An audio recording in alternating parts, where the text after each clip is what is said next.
ये हमारा part 4 of ethics question bank discussion. हाँ जी, तो शुरू करते हैं। C A Mehta was appointed as the auditor of C S limited for the year 2023-24 in the place of retiring auditor C A Gupta. C A Mehta accepted the appointment after obtaining a certificate from the management date provision of section 139 140 have been complied with. ठीक है, तो ठीक है, उसने कुछ गलत तो नहीं किया ना यहाँ पे। रिटायरिंग ऑडिटर से एक तरह से कर रहा था, तो सर्टिफिकेट लिया उसने मैनेजमेंट से कि उसने कंप्लाई किया कि नहीं, बट यहाँ पे कम्युनिकेट नहीं किया उसने। कम्युनिकेट करने की बात करनी थी क्या, देखते हैं अभी क्या है इसमें।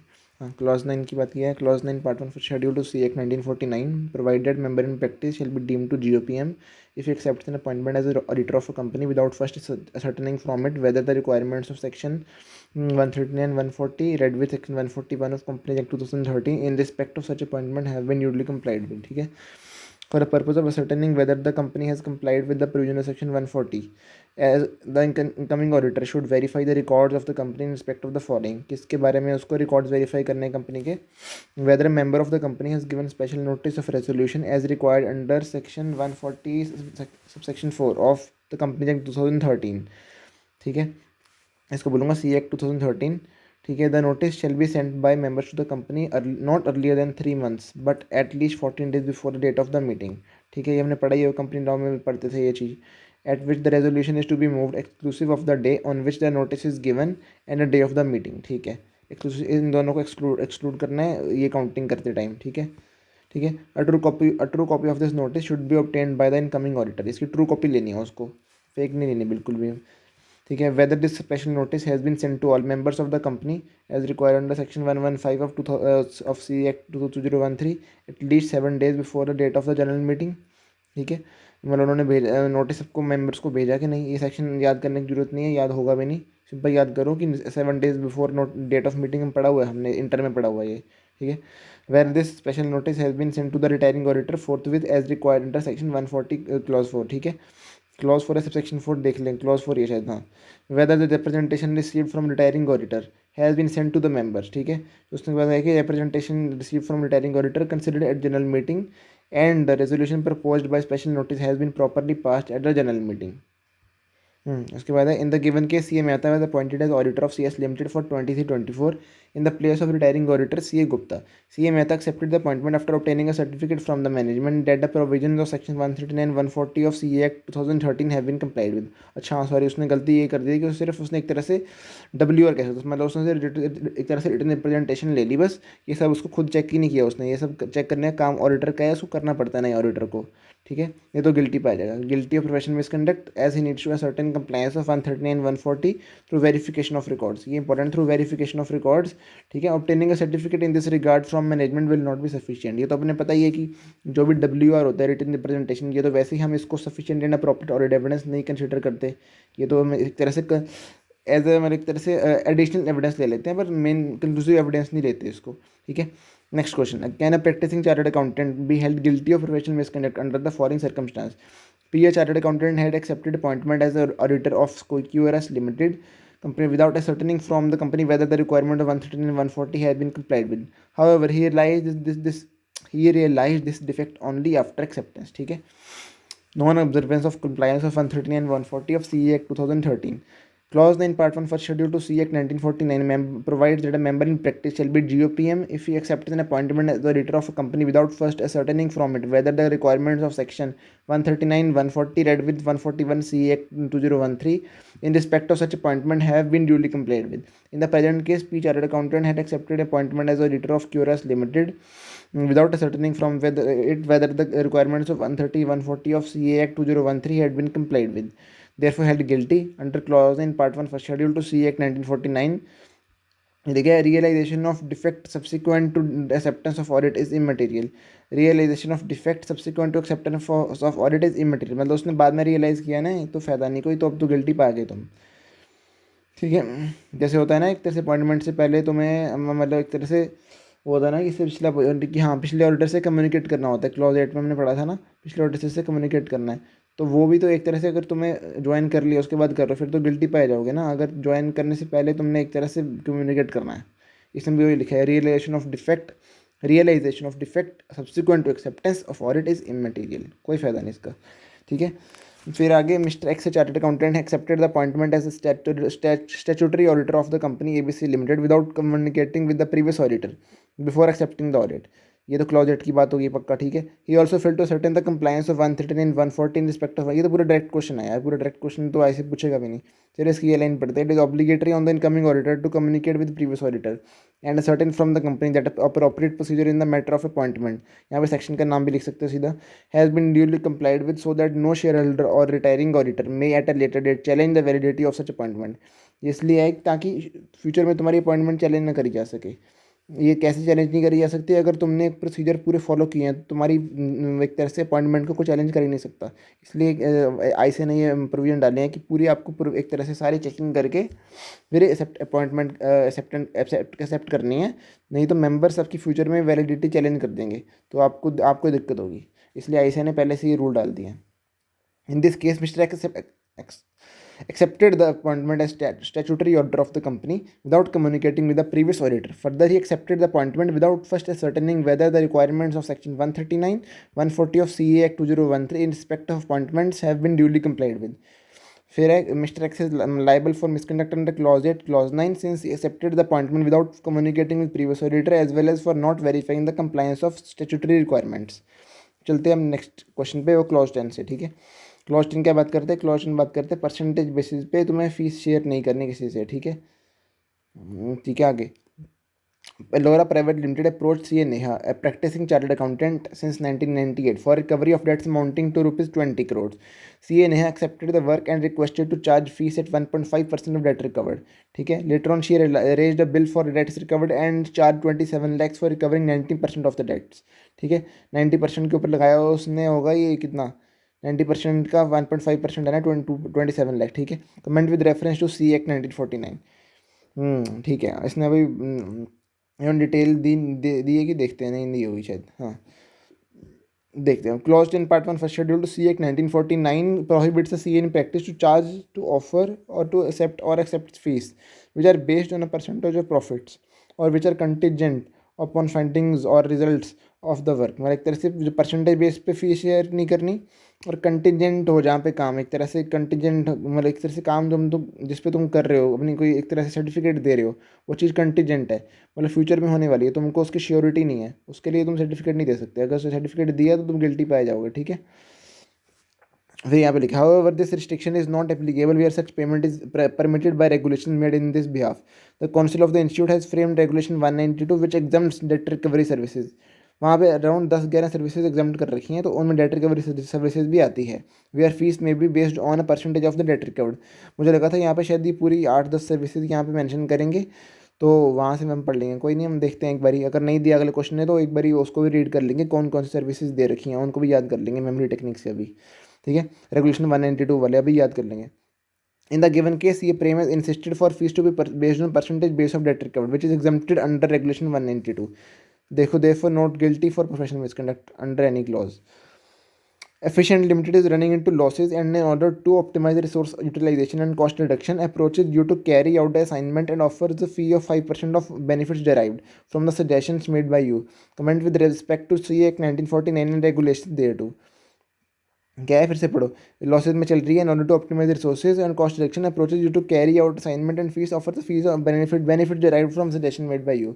गिल्टी लग रहा है ये, तो गिल्टी होगा आंसर इसका, नहीं गिल्टी, एक मिनट, ओ सॉरी, हाँ यहाँ पे लिखा है ना, in order to optimise resource utilisation and cost reduction, ये अलाउड है। कॉस्ट रिडक्शन के लिए अगर तुम परसेंटेज बेस पे फीस शेयर करते हो तो कर सकते हो, ठीक है। मतलब कितने तुमने कॉस्ट रिडक्शन की उसके बेसिस पे क्लाइंट कॉस्ट अगर तुम्हारी कितनी रिड्यूस हुई फ्यूचर में जाके, उसके बेसिस पे मतलब परसेंटेज बेस पे तुम फीस शेयर चार्ज कर सकते हो, अलाउड है।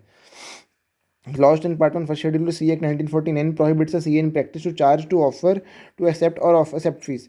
Charge, to offer, to accept or accept fees which are to accept or accept fees which are based on percentage of profits or which are contingent upon findings or results of future of work.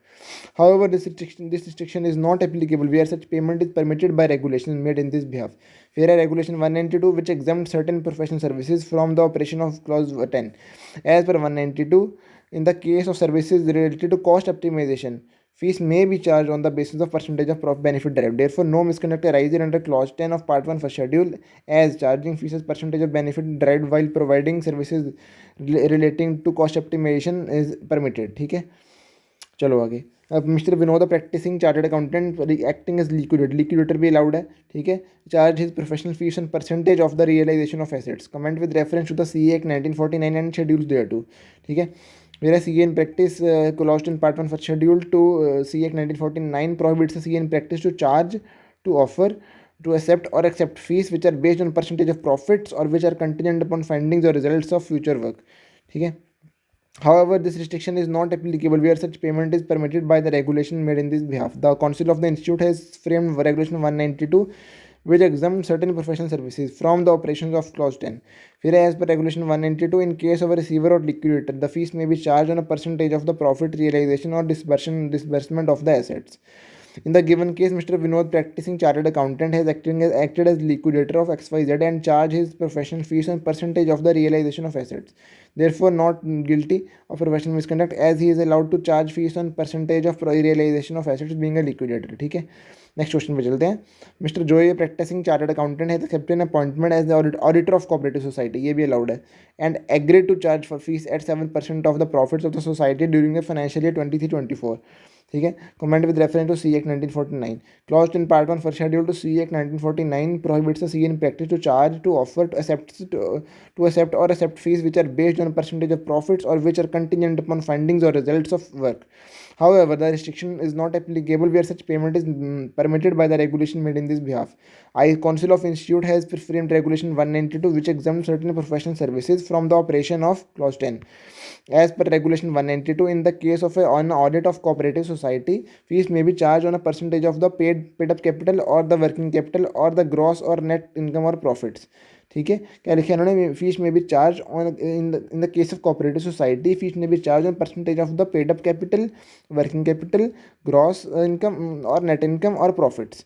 ठीक है. Capital के base पे, मतलब paid up capital के base पे, working capital के base पे, gross income के बेस पे, नेट इनकम के बेस पे या प्रॉफिट्स के बेस पे चार्ज कर सकते हो. कोई दिक्कत नहीं है. तो मेरे हिसाब से इसके अलावा अगर ऐसा कुछ ऐसे बनाएगी, नहीं बनाना तो नहीं चाहिए एमसी, क्योंकि इसके अलावा भी मतलब ये पांचों के अलावा कुछ लिख दे और कोऑपरेटिव सोसाइटी लिख दे साथ में, फिर भी ऐसा कर दे गिल्टी है, क्योंकि इनने फॉल नहीं हो रहा. बट ऐसा करेगी नहीं शायद ऐसी. फिर भी इसको याद कर लो.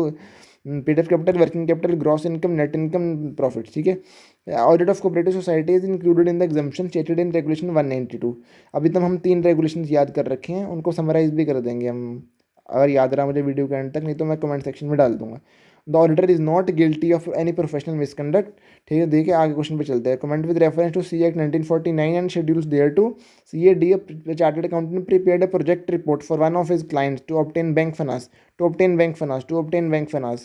ठीक है. इसमें लग रहा है कि मतलब एक तरह से वहाँ होता है कि फंड रेजिंग सर्विसेज, अगर मैं उसमें ये अगर फॉल हो रहा है तो गिल्टी नहीं होगा. अगर फंड रेजिंग में फॉल नहीं हो रहा होगा ये तो गिल्टी हो जाएगा. और 50 lakhs from commercial bank. Consequent to sanction of loan by the bank, CAD raised a bill of services of at 2% of loan sanction. Charging fees percentage basis. Clause 10 part 1 for schedule to CA Act 1949 prohibits the CAIP to charge, offer to charge, accept or offers to accept in respect of any professional employment fees which are based on a percentage of profits or which are contingent upon the findings or results of such employment. ठीक है. यहाँ पे इन्होंने wording थोड़ी change कर दी. अब जो अब एक तेरे काम करो, ऐसे की बुक में जो वर्डिंग दे रखी है ना वही याद करो. क्लॉज 10 की इन्होंने थोड़ी कन्फ्यूजन कर रखी है, ऊपर ऐसा कुछ 1-2 वर्ड लिखे नहीं है, यहाँ पे लिख दिए. However, this restriction is not applicable where such payment is permitted by the regulation made in this behalf. The Council of the Institute has framed Regulation 192, which exempts certain professional services from the operation of this clause. Conclusion. Mr. D is guilty of professional misconduct as he charges fees on percentage basis. ये क्या लिखा है इन्होंने? ये तो लिखा ही नहीं. हाँ वही ना, देखो. It is assumed that bank finance is not covered with the meaning of fund raising services. ये एजम्पशन दे दिए. Bank finance is not covered within the meaning of fund raising services. Alternatively, if it is presumed that bank finance is covered within the meaning of fund raising services, charging fees on a percentage of loan sanction will not amount to professional misconduct. ठीक है. अब चलते हैं clause 10 में ना इन्होंने वो point लिखे नहीं है कि कौन कौन सी, उसको देख लेते हैं. एक बार वीडियो पॉज कर रहा हूँ. हाँ जी गाइज, इसको भी फटाफट याद करते हैं कौन कौन सी सर्विसेज है. ये वाली है ना हमारी रेगुलेशन 192. रेगुलेशन 192 आप भी लिख लो यहाँ पे. रेगुलेशन 192 में ये 9 तरह की सर्विस, 1 2 3 4 5 6 7, हाँ 9 तरह की ये स्पेसिफाइड है. जो एक तरह से जिसके में परसेंटेज बेसिस पे फीस चार्ज कर सकता है, और जिनको एक कंटिजेंट हो अगर फ्यूचर इवेंट पे उस पर भी चार्ज कर सकता है। इसकी शॉर्ट फॉर्म मैंने बनाई है अभी। इंडिया के एक मिनट, सॉरी सॉरी, एक सेकेंड, एक इंडिया के वीसी ने आरसीएम की एफडी करवाई। इंडिया के वीसी ने आरसीएम की एफडी करवाई। इंडिया से होगी आईएन से इंसॉल्वेंसी प्रोफेशनल और an non assurance services to non audit client, ठीक है, non assurance services to non audit clients. India के वीसी ने, वीसी से क्या बना हमारा, वीसी से हमारा बना वी और ये वाला सी लिया ऐसे समझ लो, valuer for direct tax and duties, ठीक है, और कॉस्ट ऑप्टिमाइजेशन की सर्विसेज, जिसके ऊपर हमने देख भी लिया है क्वेश्चन बेस के ऊपर, ठीक है। वैल्यूअर वाला क्वेश्चन आया नहीं, पर इसमें घुमा सकते हैं मेरे हिसाब से, अगर डीटी और ड्यूटीज़ के अलावा कोई और वैल्यूअर हुआ तो उसमें अगर आई से घुमाना चाहती तो घुमा भी सकती है, ठीक है। ठीक है, इसमें क्या है, इंडिया के वीसी ने आरसीएम की एफडी करवाई। आरसीएम से क्या बना, आरसीएम, आरसीएम की रिसीवर और लिक्विडेटर, ठीक है, रिसीवर और लिक्विडेटर, ठीक है। आरसी से बना ऑडिटर ऑफ कोऑपरेटिव सोसाइटी, इसका भी क्वेश्चन देख लिया हमने, इसका भी देख लिया। आरएम से बना मैनेजमेंट कंसल्टेंसी सर्विसेज, इसके ऊपर तो पूरी गाइडलाइंस ही दे रखी है, ये भी अगर डिटेल में मतलब पढ़नी भी चाहिए आपको, इस पर क्वेश्चन लग से भी आ सकता है, ठीक है। आरसीएम की एफडी करवाई, आरसीएम हो गया, एफडी से क्या हुआ, fund raising services, date recovery service, ये तो साथ में चलती हैं। एफडी से आपको याद क्लिक हो जाना चाहिए, एफडी से क्या था, एफडी कब कहाँ करवाते हैं, बैंक के पास बैंक क्या देता है, फंड देता है, तो फंड रेजिंग सर्विसेज और डेट रिकवरी सर्विसेज, ठीक है। इंडिया के वीसी ने आरसीएम की एफडी करवाई, ठीक है। ये हो गया हमारा रेगुलेशन 192 के पॉइंट, 9 पॉइंट्स है इसमें, ये याद कर ली हमने। अब हम चलते हैं नेक्स्ट क्वेश्चन पे, ठीक है। नेक्स्ट क्वेश्चन है हमारा, comment with reference to C 1949 and schedules डेट टू, ये क्लॉज 11 की बात कर रहा है। इसमें क्या है, परसेंटेज बेस पे नहीं, इसमें है कि हाँ इसे किसी और बिजनेस में एंगेज नहीं हो सकता, ठीक है। Mister A practising chartered accountant to cover as the executive chairman of software company on 1/4/2023, on 1/10/23 he applied to council for permission, ठीक है। इसने क्या की गलती की, इसने शायद एग्जेक्टिव चेयरमैन बन गया 1/4 को ही, और अप्रूवल के लिए मतलब एक तरह से अप्लाई, परमिशन के लिए अप्लाई किया बाद में, तो गिल्टी तो हो गया भाई सब तुमने, ठीक है। As per clause 11 part 1 first schedule to C act 1949 CAIP GOPM, if he engages in any business or occupation other than the profession of chartered accountant unless permitted by the council so to engage. In the instant case, Mr. A took over as the executive chairman on 1/4/23 and applied for permission on 10/4/23. On the basis of these facts, he was engaged in other occupation between the period 1/4/23 and 10/4/23 without permission of the council, permission के बिना तुम ये 10 दिन के लिए थे भाई तुम। Mister A guilty of profession misconduct in terms of clause 11 part 1 first schedule to C act 1949 as he accepted the appointment without obtaining permission from the council, as he accepted the appointment without obtaining permission from the council, ठीक है, गलती कह दी उसने। अब चलते हैं next question पे। CA Raman is practising in the field of financial management planning for over 12 years. He has gained expertise in the domain over others. Mr. Ratan, a student of CA course, is very much impressed with the knowledge of CA Raman. He approached CA Raman to take guidance on some topics of financial management subject related to his course. CA Raman, on request, decided to spare some time and started providing private tutorship to Ratan, along with some other aspirants for 3 hours a week. 3 hours a week, 3 hours मतलब 3 into 7, एक तरह से 3 7 21 hours a week एक तरह से। However, he forgot to take specific permission for such private tutorship from the council, ठीक है। अब बताओ क्या है गलत, उसने गलत की, गलत तो किया, गलत नहीं किया, मतलब एक तरह से उसमें 25 आवर्स तक अलाउड होता है ना पर वीक, 25 आवर्स तक अलाउड होता है, तो इसमें शायद 21 आवर्स ही बन रहे हैं, तो गलत नहीं है, ठीक है। As per clause 11 part 1 first schedule to C 1949 CAIP GOPM, if engages in any business occupation other than the profession of chartered accountant unless permitted by the council so to engage, ठीक है। Regulation 190 की बात हो रही है यहाँ पे, वहाँ हमने की थी ऊपर रेगुलेशन 197 की थी, 192 थी सॉरी, ऊपर 192, ये चौथी रेगुलेशन है जो इस प्रोफेशनल एथिक्स में भी देख रहे हैं हम। तीसरी हमने 192 अभी याद की है, ठीक है। रेगुलेशन 190 क्या बात करते हैं, CA regulation 1988 sorry allowed CAIP to engage in other occupations with the permission of council. However council has granted general permission to the members to engage in certain specific occupation. In respect of all other occupations, specific permission of the institute is necessary, ठीक है। In this case, CA Raman is engaged in the occupation of private tutorship, which is covered under the general permission. Hence, specific permission of the institute is not required. In order to undertake attest functions, it is to be ensured that direct teaching hours should not exceed 25 hours in a week, ठीक है। मेरा एक तरह से test function के लिए specially है, अगर आपको 25 आवर्स से कम कम तक की कर सकते हो, उससे ज़्यादा नहीं कर सकते, ठीक है। शुड नॉट एक्सीड मतलब इक्वल टू और 25 आवर्स तक हो सकता है। Therefore, will not be liable for personal misconduct. As for imparting private tutorship, no specific permission is required to be obtained from council as provided under regulation 190A. मतलब general permission है इसके लिए और 25 घंटे तक की परमिशन है, ठीक है। आगे चलते हैं। Comment with reference to C act 1949 and schedule thereto. C A Raj is leading income tax practitioner and consultant for derivative product, ठीक है। ही resides in Bangalore near to the XYZ commodity exchange and does trading in commodity derivatives. Every day he invests nearly 50% of his time to settle the commodity transactions, although he has not taken any permission for this. अब क्या करें, he invest 50% of his time to settle the commodity transactions, ठीक है। इसको अब देखते हैं, शायद ये जनरल परमिशन में अलाउड नहीं है। देखते हैं अभी क्या है। क्लॉज 11 क्या लिखा है इसने, लीडिंग इनकम टैक्स प्रैक्टिशनर है, consultant for derivative product, he side Bangalore, ये तो ठीक है, okay. Clause 11, Part 1, first schedule to C Act 1949, CIP, GOPM, if he engages in any business or occupation other than the profession of chartered accountant, unless permitted by the council so to engage, ठीक है। However, the council has granted general permission to the members to engage in certain specific occupation, ठीक है। In respect of all other occupations, specific permission of the institute is necessary. In this case, CA Raj is engaged in the occupation of trading in commodity derivatives, which is not covered under the general permission. Hence, specific permission of the institute has to be obtained, ठीक है।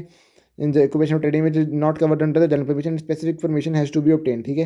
Conclusion, if CRR has obtained specific permission of the council, then there is no misconduct, otherwise he will be deemed to be guilty of professional misconduct under clause 11 of part 1 first schedule of C Act 1949, ठीक है। क्या बोले इन्होंने, if CRR has obtained specific permission, ठीक है, इन्होंने एक तरह से एजम्पशन ले लिया अपने आप ही, there is no misconduct, otherwise he would be held guilty, ठीक है। ये लिखा है उन्होंने, trading in commodity derivative is not covered under general permission, ठीक है। ये भी हम एक बार देख लेंगे जनरल परमिशन में क्या क्या कवर्ड है। जैसे अभी हमने ऊपर रेगुलेशन 192 में देखा ना कि इंडिया का वीसी देखा था ना हमने, आरसीएम में एफडी करेगा, ठीक है। ये हमने अभी याद किया, तो इसका भी अभी देख लेंगे ऐसे कुछ। ठीक, चलते हैं नेक्स्ट क्वेश्चन पे। लास्ट हमारे 4 क्वेश्चन रह गए बस। C A Rama practicing in the field of financial management planning for over 12 years, he has gain expertise in this domain over others, ठीक है। रतन स्टूडेंट ऑफ बस ये तो देखो इसमें कहना क्या चाहता है, long with some other aspirant 3 days a week for 2 hours a day, 3 days a week 2 hours a day, 3 to सिर्फ 6 घंटे तो पढ़ा रहा है हफ्ते के अंदर, 25 घंटे तक अलाउड है, ठीक है। 25 घंटे तक अलाउड है, तो बस पूरा पढ़ने की जरूरत ही नहीं है, इतना पढ़ो, आंसर करो, निकलो आगे। एमसीक्यू पे इतना टाइम लगाने की जरूरत नहीं है, केस बेस्ड में भी ऐसे ही होगा, फटाफट आंसर देखो, ऐसे सॉल्व हो रहा है तो पढ़ने की जरूरत ही नहीं केस स्टडी, ठीक है। Comment with reference to C act 1949 and schedules thereto. Mister C A Moni is practising since 2009 in the field of company audit, due to her good practical knowledge he was offered editor of company audit journal, ठीक है, which she had accepted. However, she did not take any permission from the council regarding such editorship. ये allowed होना चाहिए because company audit journal मतलब एक तरह से कोई नॉन प्रोफेशनल वाला जर्नल नहीं है, तो इसमें अलाउड होना चाहिए। देयरफॉर नॉट गिल्टी है ना, देखते हैं अभी रीजन क्या है। Clause 11 part 1 first schedule to C act 1949 CAIP GOPM if engages in any business or occupation other than the profession of chartered accountants unless permitted by the council so to engage.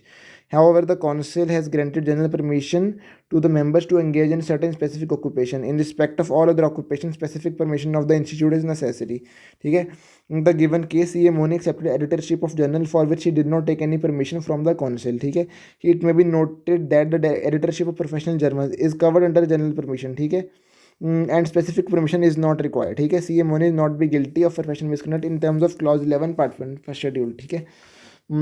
ठीक है, चलो next question पे।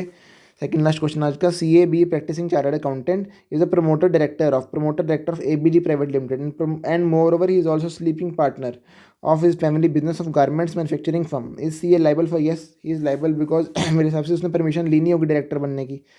Clause 11 Part 1 first schedule to C Act 1949 CAIP GOPM if he engages in any business or occupation other than the profession of chartered accountant unless permitted by the council so to engage, ठीक है। फिर there is no bar for a member to be promoter signatory to the memorandum and articles of association of any company. There is also no bar for such a promoter signatory to be director simply sitter मतलब आप ज़्यादा वो एक तरह से whole time director वगैरह नहीं बन सकते, एमडी नहीं बन सकते, डायरेक्टर सिंपल वाले बन सकते हो of that company irrespective of whether the objective of the company include areas which fall within the scope of the profession of chartered accountants, ठीक है।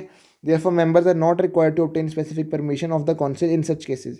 However, to acquire interest in family business concern, including such interest devolving on the members as a result of inheritance, succession, partition of the family business, or concerns in which interest has been acquired as a result of relationships and in the management of which no active part is taken, prior approval is required. ये important point है, इसको mark कर लो, ये मेरे दिमाग में नहीं आया था, तो यहाँ पे गलती हो सकती है, इसको इंपॉर्टेंट मार्क किया जाए, ठीक है। In the given case C A B ये क्या होगा, एक सेकेंड हाँ, in the given case in the given case CAAB is promoter director of ABG Private Limited and also he is a sleeping partner. ये कह रहे हैं ये अलाउड है, डायरेक्टर सिंप्लिसिटर ये अलाउड नहीं है, इसके लिए परमिशन चाहिए थी स्पेसिफिक, ठीक है. No guilty, guilty because not, मतलब एक तरह से गिल्टी है, इसके लिए परमिशन नहीं लिया, ठीक है. लास्ट क्वेश्चन आज का, comment with reference to C act 1949 and schedule thereto. C A Ajitnath special executive magistrate, ये भी शायद अलाउड है उसमें, स्पेसिफिक जनरल परमिशन के अंदर ये अलाउड है, हम देखेंगे उसको भी. He also took over as the executive chairman of software engineer of the company, ठीक है. He also as a leading income tax practitioner, okay, and consultant for derivative products. He already resides in Chennai near to Ion Commodity Exchange and does trading in commodity derivatives. Every day he invests nearly 40% of his time to settle the commodity transaction. He has not taken any permission for becoming special executive magistrate. He has got special permission of the council for becoming executive chairman. ये पूछते हैं liable है कि नहीं. पहला इसने बोला इसके लिए परमिशन ले रखी है, इसके लिए परमिशन नहीं ली है, ये जरूरत भी नहीं थी शायद लेने की. कमोडिटी डेरिवेटिव में ट्रेड करता है और इनकम टैक्स प्रैक्टिशनर है, अलाउड है. ये तो कंसल्टेंट फॉर डेरिवेटिव प्रोडक्ट है, इसका देखना पड़ेगा. इसमें दो गला आंसर दिया था ना ऊपर इंस्टीट्यूट ने, देखते हैं. As per clause 11 part 1 first schedule to C act 1949 CAIP GOPM if he engages in any business or occupation other than the profession of chartered accountant unless permitted by the council so to engage. However, the council has granted general permission to the members to engage in certain specific occupation. In respect of all other occupations, specific permission of the institute is necessary. ठीक है. सी ये line तो लिखनी है इस clause के अंदर, जो भी आपको आंसर लिखना है ना उसमें ये लाइन आनी चाहिए. इन दिस केस ये जितना is specific executive magistrate engage in the occupation of trading in commodity derivative and also took over as the executive chairman on 1/4/23. In this context, it may be noted that special executive magistrate in which is generally permitted for members of the institute in practice. Further specific permission is required for holding the position of executive chairman in getting engaged in the occupation of trading in commoditive derivatives. ठीक है. फिर in the given situation, C. Ajitnath is acting as special executive magistrate SEM, which is generally permitted for members of the institute in practice. Further, he is engaged in the occupation of trading in commodity derivatives, which is not covered under the general permission.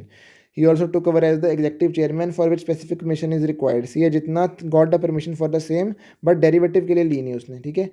For not guilty for acting as specific magistrate as it is covered under general permission. ये ऐसे लिखना है properly, मतलब ऐसे को ऐसे बताना है कि भाई तुम बच्चे हो, हम तुमको आंसर बता रहे हैं कैसे लिखते हैं, पूरा डिटेल में लिख के आना है. ही is also not guilty for holding the position of executive chairman after getting specific permission. आगे लिखेंगे however he is guilty of professional misconduct under clause 11 part 1 first schedule to C Act 1949 for getting engaged in the occupation of trading in commoditive derivatives which is not covered under general permission. इसमें उन्होंने exemption वो वाली नहीं ली कि उसने permission ले ली होगी, because उन्होंने खुद बता दिया ना कि उसने परमिशन लिया सिर्फ एग्जेक्टिव चेयरमैन बनने की, जबको पता था उसको परमिशन लेनी होती है, उसने चेयरमैन बनने के लिए ले ली, बट डेरिवेटिव के लिए नहीं ली उसने. बट ऊपर वाले क्वेश्चन में ऐसा लिखा नहीं था कुछ कि उसने एक के लिए परमिशन ली दूसरे के लिए नहीं ली, तो वहाँ पे हमने दो गला आंसर दिया था. यहाँ पे स्पेसिफिक आंसर देना है, ठीक है, कि गिल्टी है बिकॉज उसने परमिशन नहीं ली है. ये हो गए हमारे अगले 15 क्वेश्चन भी कवर. तो गाइस ठीक है, अगर अच्छा लगा आपको तो हाँ, पहले अच्छा तो बाद में लगेगा, पहले अभी हम देखते हैं रेगुलेशन 190A में क्या क्या आता है. तो हाँ जी गाइस, अभी हम देखते हैं जो रेगुलेशन 190A है ना उसमें परमिशन ग्रांटेड जनरली में क्या क्या आता है. पहले आते हैं एम्प्लॉयमेंट अंडर चार्टर्ड अकाउंटेंट कर सकता है, ये अलाउड है, ठीक है. प्राइवेट ट्यूटरशिप भी कर सकता है, ऑथरशिप कर सकता है, बुक्स वगैरह लिख सकता है, आर्टिकल्स लिख सकता है. Holding of life insurance agency licence कर सकता है for limited purpose of getting renewal commission. बस जो एक तरह से उसको पुरानी पॉलिसी आ रही है ना उसकी कोई रिन्यूअल कमीशन आ रही है वो उसके लिए कर सकता है, उस नया नहीं कर सकता, उसकी नई लाइसेंस नहीं दे सकता. Tending classes and appearing for any examination allowed है, ठीक है. CFA CPA जो मर्जी करो, क्लासेस लो, एग्जाम दो, कोई दिक्कत नहीं.